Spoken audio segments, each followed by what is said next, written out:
स्वागत है आप सभी का आपके अपने official YouTube channel MSK centre में। बच्चों, आज हम लोग बात करने वाले हैं क्लास 9th का चैप्टर टिश्यू और उसके कुछ इंपॉर्टेंट क्वेश्चंस। आज हम लोग MCQ के फॉर्म में क्वेश्चंस की बात नहीं करेंगे, नहीं आज हम लोग सब्जेक्टिव फॉर्म में बात करेंगे। आज हम लोग बात करने वाले हैं वन वर्ड टाइप क्वेश्चन के बारे में। ठीक, तो बेसिक क्वेश्चंस की बात करेंगे और हम चैप्टर को कवर करने की कोशिश करेंगे इन क्वेश्चंस के थ्रू। ठीक है, तो सबसे पहला क्वेश्चन ये है कि आप कोई एक डेड टिश्यू का नाम बताओ। नेम अ डेड टिश्यू जो कि हमारे सेल में प्रेजेंट है। Name a plant tissue having dead cells. पहला क्वेश्चन क्या है आपका? पहला क्वेश्चन यही है आपका कि ऐसे टिश्यू का नाम बताना है जिसके अंदर डेड सेल प्रेजेंट हो। क्या क्वेश्चन है? Tissue having dead cell. तो हम लोग पढ़ते हैं क्या यार कि एक होता है पेरेन्काइमा, एक होता है कोलेनकाइमा और एक होता है स्क्लेरेनकाइमा। तो इन तीनों में जो दो होते हैं ना वो लिविंग होते हैं। जो पेरेन्काइमा और कोलेनकाइमा होता है वो क्या होता है? लिविंग होता है। लेकिन जो स्क्लेरेनकाइमा होता है वो क्या होता है? नॉन लिविंग, मतलब कि डेड होता है। तो आंसर क्या हो जाएगा आपका? स्क्लेरेनकाइमा। स्क्लेरेनकाइमा। ठीक, तो ये क्वेश्चन आपसे कोई पूछते हैं डेड सेल तो किसके बारे में आप बताओगे? देखो, एक क्वेश्चन के थ्रू हमने 3 क्वेश्चन को डील कर लिया। क्या मैंने आपसे क्वेश्चन क्या पूछा कि एक ऐसा टिश्यू का नाम बताओ जिसके अंदर डेड सेल प्रेजेंट हो। उसके साथ साथ मैंने आंसर के एक्सप्लेनेशन में आपसे क्या बोला कि 3 तरह के टिश्यू होते हैं, पेरेन्काइमा, कोलेनकाइमा और स्क्लेरेनकाइमा। और इनमें से 2 जो होता है वो लिविंग होता है, बस नॉन लिविंग कौन सा होता है? स्क्लेरेनकाइमा। और इसके वजह से ही हम स्क्लेरेनकाइमा को क्या बोलते हैं? Dead tissue. ठीक, नेक्स्ट क्वेश्चन की बात करें तो बात आती है जैसे हमारा बोन है यार। देखो, टिश्यू से रिलेटेड बात करें तो ऐसा बिल्कुल भी नहीं है कि हम बस प्लांट टिश्यू की बात करेंगे या फिर बस एनिमल टिश्यू की बात करेंगे। जैसे ऐसे रैंडम क्वेश्चंस की हम लोग बात करते जाएंगे। जैसे क्या है कि जब हम यंग होते हैं ना तो हमारे बोन का जो ज्वाइंट होता है उसके अंदर कैल्शियम और पोटेशियम ये बहुत अच्छे अमाउंट में होते हैं, इसलिए हमें बचपन में ज़्यादा पेन नहीं होता है। लेकिन क्या होता है, जैसे जैसे एज बढ़ता है वैसे वैसे हमारे जो ज्वाइंट है वहाँ पे, हमारे जो ज्वाइंट बोन्स है वहाँ पे क्या है, कैल्शियम और पोटेशियम की कमी आने लगती है, जिसके वजह से हमें पेन होने लगता है।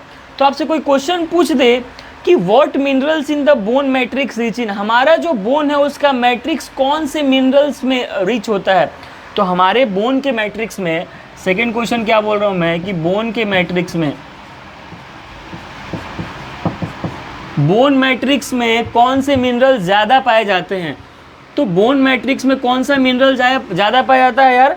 Calcium and potassium. इसीलिए तो जो बड़े बुजुर्ग होते हैं बोलते हैं कि हमारे घुटनों में दर्द है तो हम उनको क्या बोलते हैं कि आप कैल्शियम की गोली खाइए। ठीक, क्यों बोलते हैं कैल्शियम की गोली खाने को? क्योंकि हमारे बोन में कैल्शियम बहुत ही ज़्यादा इम्पॉर्टेंट है। किस चीज़ के लिए? ज्वाइंट पे फ्रिक्शन ना हो उससे प्रिवेंट करने के लिए। तो आंसर क्या होगा इसका आपका? Calcium and potassium. ठीक, नेक्स्ट क्वेश्चन की तरफ बढ़ते हैं यार। ये सारे क्वेश्चन एक्सपेक्टेड है कि आपके एग्जाम में पूछने के चांसेस बहुत ज़्यादा है। देखो, 2 तरह के प्लांट होते हैं, एक होता है एंजियोस्पर्म और एक होता है जिम्नोस्पर्म। एंजियोस्पर्म किसको बोलते हैं? एंजियोस्पर्म वो प्लांट्स होते हैं जिनके अंदर क्या फ्लावर आते हैं, और जिम्नोस्पर्म वो प्लांट्स होते हैं जिनके अंदर फ्लावर नहीं आते, बल्कि सारा का सारा काम किससे होता है? सीड से होता है। तो जो जिम्नोस्पर्म्स होते हैं ना उनके अंदर वाटर कंडक्ट कौन सा टिश्यू करता है? जनरली जिम्नोस्पर्म्स के अंदर कौन सा टिश्यू है जो कि वाटर का कंडक्शन करता है? तो आप आंसर क्या दोगे? क्या आप आंसर जाइलम दोगे? क्या आंसर आप वेसल्स दोगे? क्या आंसर आप ट्रेकिड्स दोगे? क्या दोगे आंसर? आपके दिमाग में तो ये है ना यार कि वाटर कंडक्टिंग का बात हो रहा है, मतलब कि जाइलम ही होगा। लेकिन क्वेश्चन ध्यान से देखना है क्या कि पूछ रहा है जिम्नोस्पर्म्स के अंदर, इसने एंजियोस्पर्म्स नहीं बोला है, बोला है कि जिम्नोस्पर्म्स के अंदर जनरली वाटर का कंडक्शन कौन करता है? तो तुम आंसर क्या दोगे? ट्रैकिड्स। क्या क्वेश्चन क्या है हमारा कि वाटर कंडक्शन इन जिम्नोस्पर्म्स।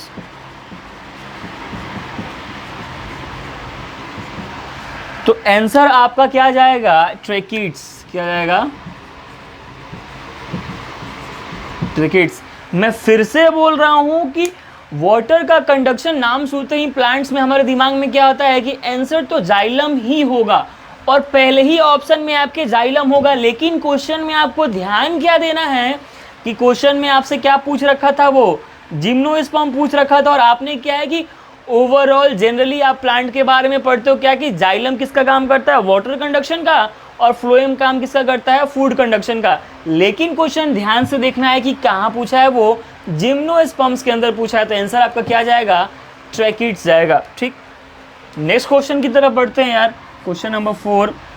नेक्स्ट क्वेश्चन आपका है कि कौन सा ऐसा केमिकल कॉर्क सेल्स के अंदर प्रेजेंट होता है जो कि उसको वाटर और गैसेस से इम्परमिएबल बनाता है।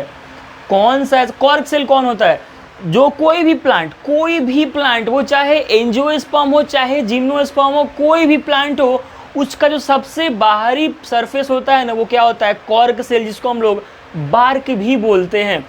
जो जैसे मैंगो हो गया यार, नीम का पेड़ हो गया, उस पर जो उसको तुम हाथ से भी उसको निकाल देते हो, वही क्या होता है, वो कॉर्क सेल होता है, बार्क भी बोलते हैं। वो क्या है, वाटर और गैसेस के लिए इम्परमिएबल होता है।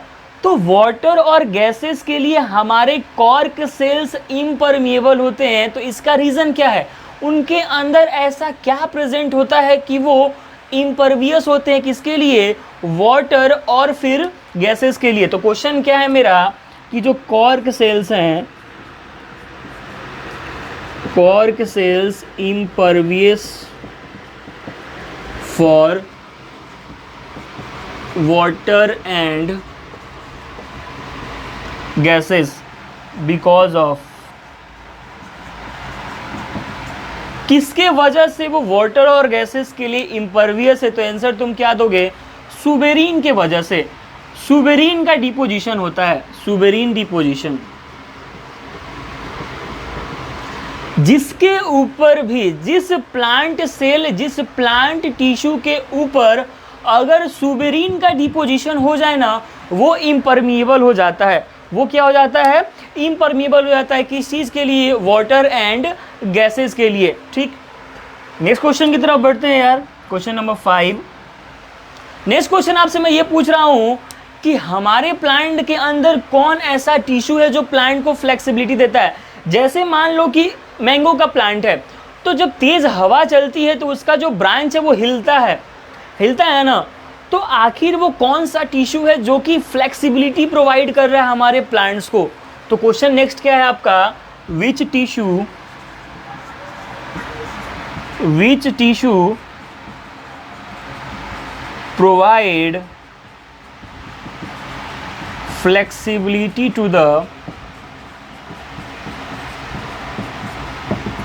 प्लांट्स। तो वो कौन सा टिश्यू है यार, कोलेनकाइमा। कौन सा, कोलेनकाइमा क्या प्रोवाइड करता है, फ्लेक्सिबिलिटी प्रोवाइड करता है, किसको, हमारे प्लांट्स को। तो इसको पहले नोट करेंगे आप। बढ़ते यार अगले क्वेश्चन की तरफ। चलो तुमको ले चलता हूँ मैं राजस्थान घुमाने के लिए। कहाँ ले चलता हूँ, राजस्थान के डिजर्ट्स में चलते घूमने के लिए।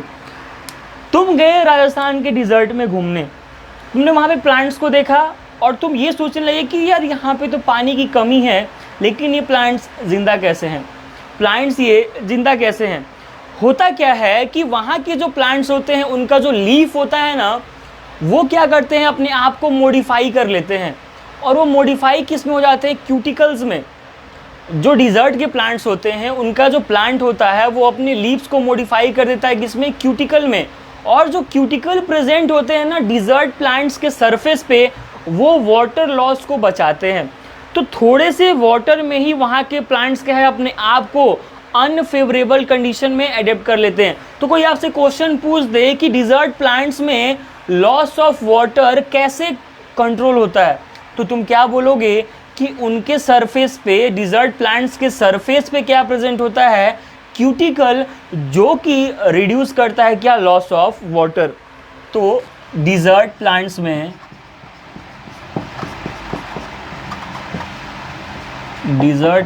में, water loss reduced due to, किसके वजह से वाटर लॉस रिड्यूस होता है यार? तो वो कौन है हमारा cuticle present on the surface of desert plants.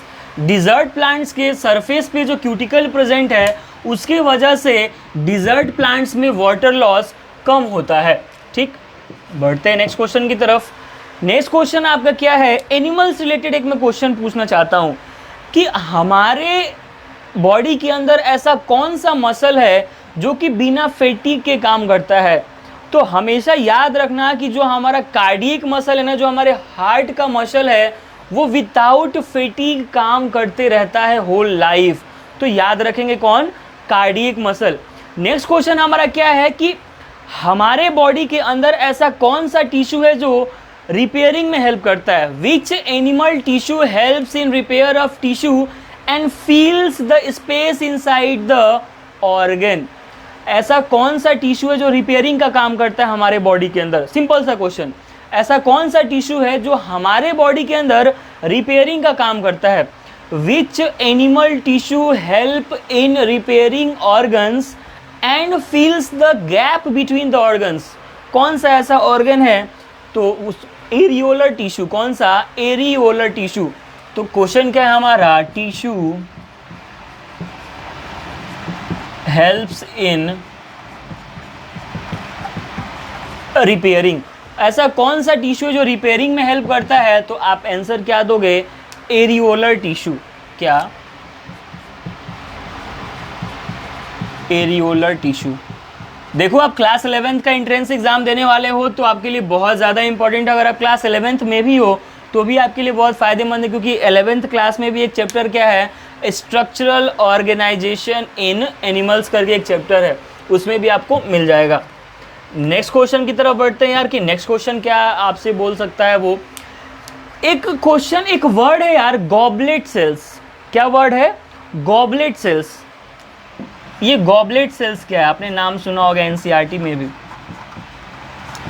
तो बात आती है कि अरे जो गॉबलेट सेल्स है ये क्या यूनिसेलुलर है या फिर ये मल्टी सेलुलर है? तो पहली बात याद रखना है क्या कि ये यूनिसेलुलर है। कैसा है? यूनिसेलुलर है। एक क्वेश्चन आपसे पूछा था कि गॉबलेट सेल्स क्या है, मल्टी सेलुलर है या फिर यूनिसेलुलर है। फिर बात आती है क्या कि इसका काम क्या है?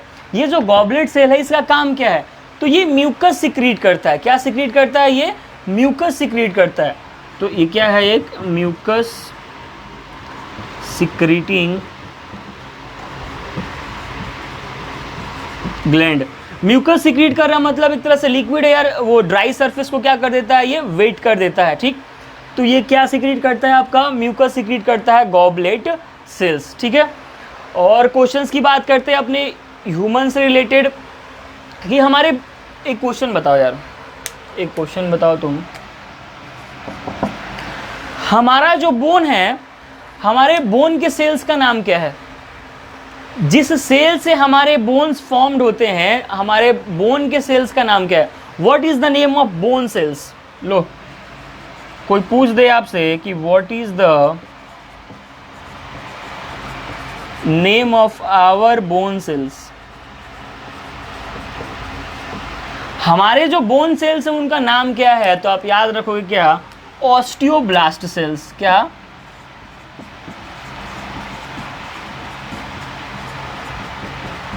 ऑस्टियोब्लास्ट सेल हमारे बोन्स का, सेल्स का नाम है। नेक्स्ट क्वेश्चन की तरफ बढ़ते हैं यार कि which blood cell deal with the immune reaction. दो तरह का ब्लड सेल होता है, एक होता है आरबीसी और एक होता है WBC, majorly red blood cell and white blood cell. Question आपसे ये पूछा गया है कि इन दोनों में से कौन सा हमारे इम्यून रिएक्शन के साथ डील करता है? Which blood cell deal with immune response. क्या क्वेश्चन है? Which blood cell deal with immune response. बोलिए क्या होगा, आरबीसी या फिर डब्ल्यूबीसी? तो याद रखिएगा क्या, कि जो वाइट ब्लड सेल होता है, वाइट ब्लड सेल जिसको शॉर्ट में हम WBC भी बोलते हैं, ये वाइट ब्लड सेल डील करता है किसके साथ? हमारे इम्यून रिस्पॉन्सेस के साथ। ठीक है, तो इसको नोट करेंगे आप लोग। बढ़ते अगले क्वेश्चन की तरफ यार। नेक्स्ट क्वेश्चन आपका क्या है? अगला क्वेश्चन क्या बात करते हैं हम यार कि हमारे मसल सेल्स में कॉन्ट्रैक्शन एंड रिलैक्सेशन हो रहा है। जैसे ये क्या हो रहा है? Contraction and relaxation. ऐसे तुमने क्या है, इसको ये किया फिर छोड़ दिया, ये किया फिर छोड़ दिया, मतलब मसल के अंदर कॉन्ट्रैक्शन एंड रिलैक्सेशन हो रहा है। उसके लिए जिम्मेदार कौन है? सिंपल से यार, मसल में कॉन्ट्रैक्शन एंड रिलैक्सेशन हो रहा है, जिम्मेदार कौन सा होगा? मसल सेल जिम्मेदार होगा। तो इसको लिखाने की कोई ज़रूरत नहीं समझता हूँ मैं। फिर बात आती है कि जो हम लोग के अंदर मैसेज का ट्रांसफ़र हो रहा है। सपोज तुमने कोई गर्म बर्तन को छुआ, जैसे छूते हो हाथ एकदम से पीछे आ जाता है। तो कोई ना कोई ऐसा मैकेनिज़्म है जो कि आपको इन्फॉर्मेशन दे रहा है कि वो क्या है? गर्म है। मैंने आपको आपका जो दूसरा चैनल है जामिया कोचिंग सेंटर, उस पर मैंने एक वीडियो डाल रखा है कंट्रोल एंड कोऑर्डिनेशन का। उसमें मैंने इसको डिटेल में एक्सप्लेन किया हुआ है क्या कि अगर आप कोई ऐसा अनफेवरेबल चीज़ है आपके लिए, अगर आप उसको टच करते हो तो आपका हाथ फटाक से पीछे आता है। कोई नुकीला चीज़ हो या फिर कोई गर्म चीज़ पे आपका हाथ कोई रख दे तो आपका हाथ एकदम पीछे आ जाता है। ऐसा क्यों होता है? क्योंकि कोई ना कोई है जो आपका ये जो हैंड है, यहाँ का इन्फॉर्मेशन आपके ब्रेन के पास पहुँचा रहा है और आपका ब्रेन भी अपना इन्फॉर्मेशन यहाँ तक पहुँचा रहा है किसी ना किसी के थ्रू। क्या कि अपने हाथ को वहाँ से खींचो। क्यों? क्योंकि वो तुम्हारे लिए फेवरेबल नहीं है, तुम्हारे लिए वो क्या है? अनफेवरेबल है। तो कोई ना कोई सेल है यार। हमने शुरू में ही बात किया था क्या कि हमारा बॉडी क्या है? मल्टी सेलुलर है। मतलब हमारा बॉडी बहुत सारे सेल से मिलके बना है और सारे सेल्स का अलग अलग अपना अपना फंक्शन है। तो ऐसा वो कौन सा सेल है जो कि मैसेजेस को कैरी करता है हमारे बॉडी के अंदर? तो क्वेश्चन क्या है आपका कि सेल रिस्पॉन्सिबल फॉर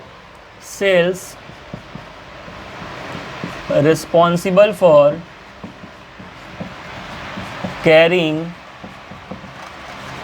मैसेजेस। तो कौन सा सेल रिस्पॉन्सिबल है यार मैसेज कैरी करने के लिए? Nerve cells. कौन से सेल्स? Nerve cells. और यहीं पे मैं एक और क्वेश्चन डिस्कस करना चाहूँगा। जैसे हम सेल पढ़ते हैं तो सेल में क्या बोलते हैं कि cell is the basic structural and functional unit of living organisms. वैसे ही नर्वस सिस्टम में हम क्या बोलते हैं कि neurons are the basic structural and functional unit of nervous system. तो याद रखना है, न्यूरॉन्स किसका basic structural and functional unit है? नर्वस सिस्टम का। और सेल किसका है? पूरे लिविंग ऑर्गेनिज्म के लाइफ का। इसके पहले वाला जो मैंने वीडियो डाला हुआ है इसी चैनल पे, एमएसके सेंटर पे, उस पर आपको ये सारे क्वेश्चंस मिल जाएंगे जो अभी मैंने बोला। ठीक, बढ़ते हैं नेक्स्ट क्वेश्चन की तरफ। नेक्स्ट क्वेश्चन आपका क्या है कि हमारे बॉडी के अंदर ऑक्सीजन का ट्रांसपोर्ट, फूड का ट्रांसपोर्ट, हार्मोन का ट्रांसपोर्ट, वेस्ट मटेरियल का ट्रांसपोर्ट किसके थ्रू होता है? तो ब्लड के थ्रू यार। किसके थ्रू होता है? Transport of materials in our body किसके थ्रू होता है? Transport of materials in our body किसके थ्रू होता है? ब्लड के थ्रू होता है। ठीक, नेक्स्ट क्वेश्चन की बात करें यार कि जो हमारे प्लांट्स होते हैं उनका जो चौड़ाई होता है, गर्थ होता है, उसको गर्थ को बढ़ाने में कौन रिस्पॉन्सिबल होता है? मैंने क्वेश्चन सही बोला क्या? मेरा क्वेश्चन ये है कि जो हमारे प्लांट्स हैं उनका जो गर्थ होता है, चौड़ाई जो होता है, उसको बढ़ाने के लिए रिस्पॉन्सिबल कौन है? क्वेश्चन क्या है मेरा कि what is responsible for increasing girth of stem or root? Responsible for increasing, किस चीज़ को इंक्रीज करने के लिए? गर्थ ऑफ स्टेम और रूट। स्टेम और रूट के गर्थ को इंक्रीज करने के लिए रिस्पॉन्सिबल कौन है? आपका लेटरल मेरिस्टेम, जिसको कैम्बियम भी बोलते हैं। क्या? Lateral meristem,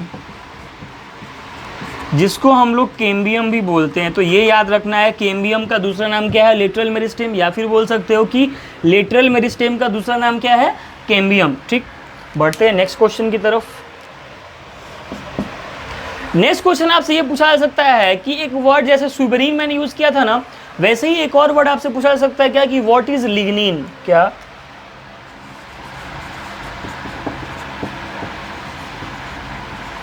what is lignin? Lignin क्या है यार? लिग्निन एक ऐसा केमिकल सब्सटेंस है जो कि प्लांट के सेल वॉल में प्रेजेंट होता है। क्या? अ केमिकल सब्सटेंस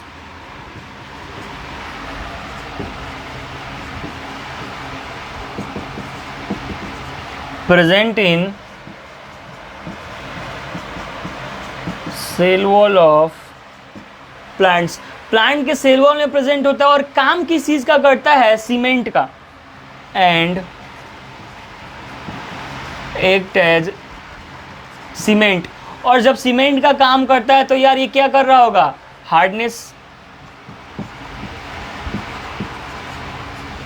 ठीक। आज का लास्ट क्वेश्चन एक और सा है कि क्यूटीन क्या होता है? What is cutin? क्यूटीन क्या होता है? देखो, क्यूटीन भी एक केमिकल सब्सटेंस है जो कि प्रेजेंट होता है किसमें? प्लांट्स के एरियल पार्ट्स में। और काम किस चीज का करता है? वाटर प्रूफ का। किस चीज का काम करता है? वाटर प्रूफ का। ये एक नया क्वेश्चन आपके लिए है। वाटर प्रूफ का काम करता है। प्रेजेंट कहाँ पे होता है? Aerial parts of the plant में प्रेजेंट होता है। तो यार लगभग 17 to 18 क्वेश्चन हो गए और एक वीडियो में 17 to 18 क्वेश्चन कम नहीं है। तो आज के लिए बस इतना ही। मिलते हैं अगले वीडियो में किसी और चैप्टर के क्वेश्चन के साथ। तब तक के लिए कोई डाउट हो कमेंट सेक्शन में जाओ, डाउट पूछो। और स्टे ब्लेस्ड, स्टे सेफ और ऑल